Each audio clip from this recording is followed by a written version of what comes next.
Hi, I'm Michael Herman, Board Chairman of the Alice Ferguson Foundation for Environmental Education. I'm Lori Arguelles, and I'm privileged to serve as the Executive Director of this dynamic organization.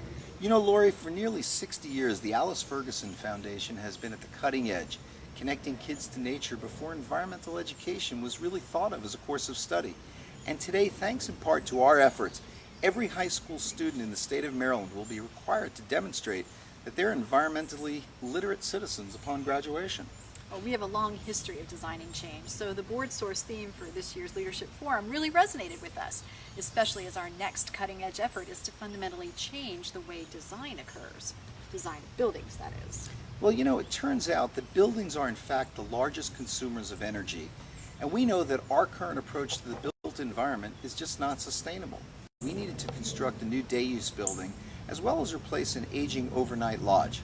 We challenged ourselves to think about how best to walk the talk, so we embraced the criteria outlined in the Living Building Challenge. Net zero energy, net zero water, carbon neutral, non-toxic requirements of the building are challenging enough, but this building project also challenged our organization to think and act in new and different ways. Well, you know, Lori, this idea was born about 6 years ago, and some of the challenges really had to do with funding for this nearly $12 million endeavor. We also challenged as a board to come together, unified in a pursuit of this purpose in order to achieve our common goal. Well, having used BoardSource products in previous roles with other organizations, Mike, it seemed logical to turn once again to these fabulous tools as we worked in partnership over the last year to overcome these challenges. The 12 principles that power exceptional boards was particularly helpful. And today, for the first time in our organization's history, we have expressed our vision, which is that all people are connected to nature and inspired to take actions that sustain our world. That helped us to sharpen our focus, allowing us to become even more mission-driven through truly strategic thinking and a constructive partnership with staff, two factors that haven't always been present. Well, assisting the board as it overcame some internal divisions regarding the Living Building Challenge has been a joy, as have the results. Creating a safe space that fostered independent-mindedness and a culture of inquiry in a transparent way was the turning point, and we achieved that during a board advance in July of last year. And we came away from that advance strongly committed to the bold vision that we had articulated a number of years previously.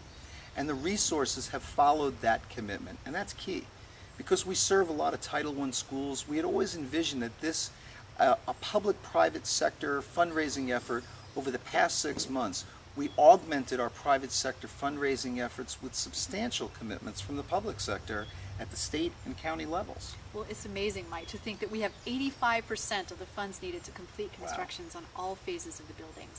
And we've enrolled everyone, from the governor of Maryland to our county executive to private foundations and individuals in our dream. And that has greatly expanded our donor base. Many thought the scope of the project and the financing was beyond our organizational reach, but by fostering partnerships, we captured the imagination of the public and private sectors. We were strategic, we were methodical, we even altered our entire way of looking at raising capital. You know, Lori, even though we've been serving this community for nearly 6 decades, longer than both of us have been around, we never really invested in fund development experience and capacity, and I pushed hard for that as the board president. We even committed some of our investment income from our founder's endowment in this effort, and it's paid great dividends. Well, one of the best results is the new level of engagement by board members, many of whom previously had been reluctant to participate actively in fundraising efforts. Well, there's a new level of excitement and enthusiasm supported by newly developed materials, and all of that is empowering to everyone. It was due to a strong and unified vision that empowered board members to see themselves not just as stewards of a physical place, and what a beautiful place it is, but also as part of the sustained development for the organization's future. And that's been a really big paradigm shift.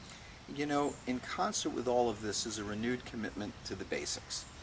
We've just finalized our new strategic plan, one that truly is strategic in its makeup, and we've renewed our commitment to the vitally important basics of governance. We've streamlined and realigned committee membership.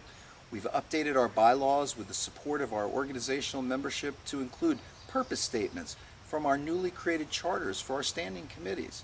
And we've also created charters for our ad hoc committees, providing an even greater sense of purpose and clarity for their efforts.